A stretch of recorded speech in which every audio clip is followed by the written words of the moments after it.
अस्सलाम वालेकुम। मुल्क में बढ़ती हुई महंगाई के सबब जहाँ बेरोज़गारी में इजाफ़ा हो रहा है, वहीं समाजी और नफ्सियाती मसाइल और जराइम की शरह में तेज़ी से इजाफ़ा हो रहा है। इससे आज पहले दो खबरें मैं आपके सामने रखना चाहता हूँ, फिर आप बात करेंगे आगे। सबसे पहले तो बात करेंगे कि पाकिस्तान के सबसे बड़े सूबा पंजाब के दारुल खलाफा और लाहौर के इलाके जौहर टाउन में दिन दहाड़े अहल खाना को यरगमाल बनाकर डाकू 3 करोड़ रुपए मालियत का कीमती सामान लूट कर फरार हो गए। फिर मुलजमान ने खवातीन और बच्चों को बेमाना तशद्दुद का निशाना भी बनाया। और दूसरी वफाकी दारुल हुकूमत इस्लामाबाद में डाकू मुस्लिम लीग नून के सेनेटर का घर लूट कर फरार हो गए।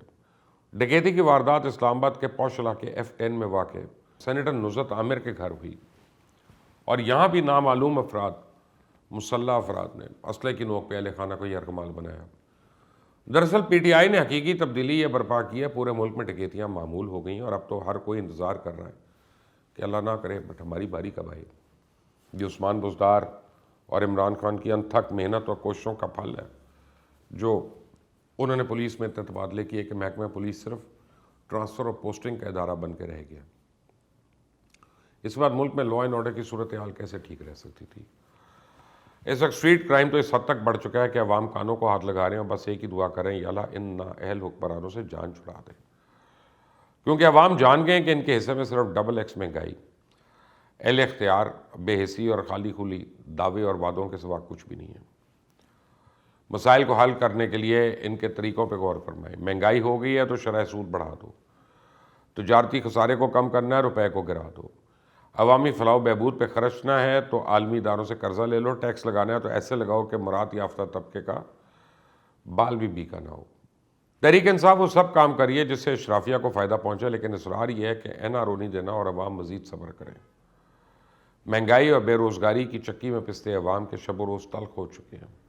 अवामी गम और गुस्सा बर्दाश्त से बाहर है, क्योंकि इमरान खान ने बनाना तो पाकिस्तान को मलेशिया या सिंगापुर था, पर अफ़गानिस्तान बनता जा रहा है।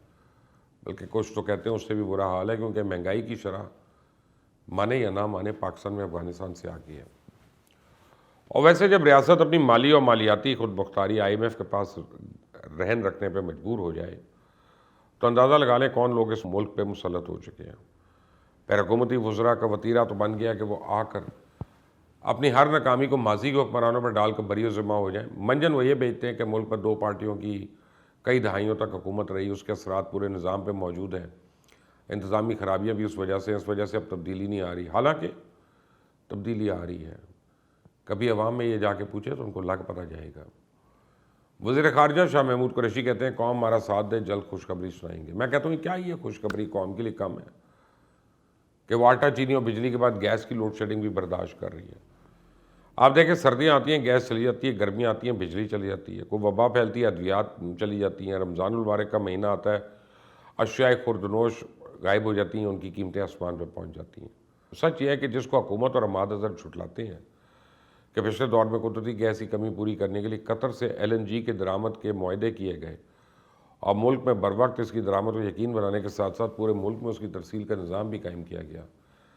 इसके मुकाबले में मौजूदा हुक्मरानों से इतना भी ना हो सका कि जिन औकात में LNG की ख़रीदारी के सस्ते सौदे किए जा सकते थे तब ये कर लेते। अब जो महंगे दामों में LNG की ख़रीदारी के सौदे किए वह मुल्क की ज़रूरत के मुताबिक 14 कार्गोज़ मंगवाने की बजाय सिर्फ 12 कार्गोज़ के सौदे करने में मुश्किल से कामयाब हुए।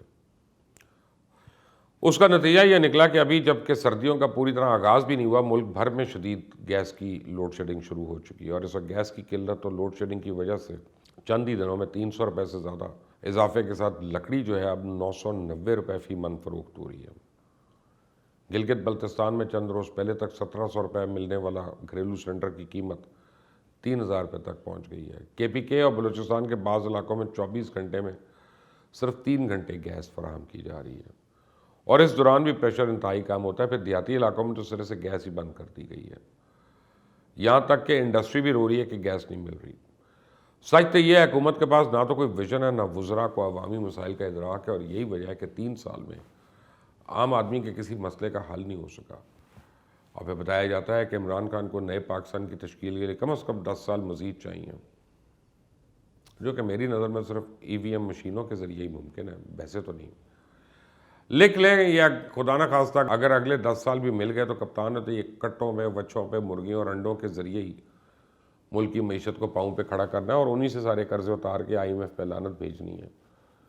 پھر بننی ہے کپتان کی ریاست مدینہ۔ ہمارے آج کے مرکزی حکمران چند شیلٹر ہومز اور کچھ لنگر خانے بنا کر سمجھتے ہیں کہ ہم ریاست مدینہ پہ عمل پہ رہے ہیں۔ ہمارے موجودہ حکمرانوں نے سابقہ حکمرانوں کے کرپشن کے قصے تو عوام کو بہت سنائے اور متعدد اعلانات بھی کیے کہ لوٹی رقوم ہر صورت میں واپس لا کے قومی خزانے میں جمع کراؤں گا، لیکن ہوا کیا؟ جواب ہم سب کے سامنے۔ کڑوا سچ یہ ہے کہ جب حکمرانوں کا اپنا حال یہ ہو کہ توشہ خانے کا حساب دینے کے لیے تیار نہ ہو تو کسی اور سے کیا خاک پیسہ نکلوانا ان میں۔ ہمارے حکمرانوں کو بس اقتدار پہ اپنی گرفت مضبوط کرنے اور آئندہ کے انتخابات میں اپنے حق میں رکھنے کا جنون ہے۔ اب اگر لوگ نون لیگ یا پیپلز پارٹی کے دور کو یاد کرتے ہیں، اس کی وجہ یہ نہیں کہ نواز شریف یا آصف زرداری ان کے رشتہ دار ہیں، بلکہ وہ ان کی دی ہوئی ڈیولپمنٹ اور سہولتوں کو یاد کرتے ہیں جو آپ مرضی کہہ لیں، جتنی مرضی گزشتہ ادوار پہ تنقید کر لیں، اس کے باوجود گزشتہ دور اس دور سے بہت بہتر تھے۔ اور یہ میں نہیں، یہ عوام کہہ رہے ہیں۔ اور یہی تو اس ملک کا سب سے بڑا المیہ ہے کہ کپتان نے وہ کارکردگی دکھائی ہے کہ اب لوگ کپتان کے علاوہ کسی کو بھی قبول کرنے کو تیار ہیں، چاہے وہ چور ہو، لٹیرا ہو یا ڈاکو کیوں نہ ہو، کیونکہ عمران خان محض بیان بازی کے ذریعے عوام کو مطمئن کرنے کی کوشش کریں اور عوام کو یہ 2 نمبری سمجھ آ چکی ہے۔ سچ تو یہ ہے کہ پاکستان کے مسائل بڑھ گئے ہیں، یہ قرضے اب کی بار رکنے کے نہیں، یہ صرف اور صرف بڑھنے کے لیے ہیں۔ کسی میں جرت نہیں کہ یہ حقیقت بتا سکے۔ یہ حکومت پاکستان کی خود مختاری پر تو سودا کر رہی ہے، پر لوگوں میں انویسٹمنٹ نہیں کر رہی، ترقیاتی کاموں پہ زیادہ خرچہ نہیں کر رہی، لوگوں کا معیار زندگی کیسے بہتر ہوگا، اور یوں جب لوگ ہنرمند نہیں ہوں گے تو وہ ہماری ایکسپورٹ کیسے بڑھے گی۔ ہم ایک عجیب سی دلدل میں پھنس چکے ہیں۔ ہم نے جو بیانیہ بنایا تھا وہ آج ہمیں ڈس رہا ہے۔ دنیا بہت بدل چکی ہے اور ہماری کوئی تیاری نہیں ہے۔ اسے جو بدحالی آپ کی بار آئی ہے، اس نے خان صاحب کو کیا خود اس کے پیچھے کھڑی اسٹیبلشمنٹ کو بھی ہلا دیا۔ یاد رکھیں، حکمرانی کے شوق، اقتدار کے مزے لوٹنا ایک ایسی خواہش و تمنا ہے جو بہت سارے لوگوں کے دل میں مچلتی رہتی ہے۔ تاہم حکمرانی کے امور چلانا اور ماضی میں کیے جانے والے اپنے دعوے اور نعروں کو عملی جامہ پہنانا اور عوام کی توقعات پہ پورا اترنا یہ کوئی آسان کام نہیں ہے۔ دوسرے لفظوں میں ہم کہہ سکتے ہیں کہ حکمرانی کو بچوں کا کھیل نہیں ہے۔ اسی بلند ویژن کے ساتھ ہر لمحے دانائی اور بہترین منصوبہ بندی کے ساتھ اپنی صلاحیتوں کو استعمال کرتے ہوئے ایک لحاظ سے تنے ہوئے رستے پہ چلنا پڑتا ہے۔ ہماری بد نصیبی کہہ لیں، بدقسمتی کہہ لیں کہ ہمیں ایسے حکمران اور ایسی حکومتیں نصیب ہوتی رہی ہیں جنہوں نے نہ تو ملک و قوم کی ترقی و خوشحالی کے لیے کوئی کام کیا، نہ ہی ملک میں پائی جانے والی بدعنوانی، رشوت ستانی، اقرا پروری جیسی برائیاں اور مہنگائی جیسے افرید کو ختم کرنے میں کوئی پیش رفت دکھائی۔ اس لیے اگر وزیر اعظم جناب عمران خان کی حکومت کی کارکردگی کا جائزہ ہی لے لیں تو سوائے اس کے کہ اس کے بارے میں 0.0/0 کہا جائے، اس کے علاوہ اور کوئی جواب نہیں بنتا۔ اور یہ کہنا غلط نہیں ہے کہ جناب عمران خان کے دور حکومت میں مملکت اور ریاست پاکستان کی جو درگت بنی ہے، اس کا قیام پاکستان سے لے کے پچھلے ادوار حکومت تک کوئی مثال نہیں ہے۔ فی الحال تحریک انصاف کی حکومت کے دور میں ملک کتنا پیچھے چلا گیا، اس کا صحیح اندازہ تو آنے والے وقتوں میں ہوگا۔ آپ کو میں اپڈیٹ کرتا رہوں گا۔ تب تک کے لیے اس چینل کو سبسکرائب کریں، بیل آئیکن کو پریس کریں۔ اللہ حافظ۔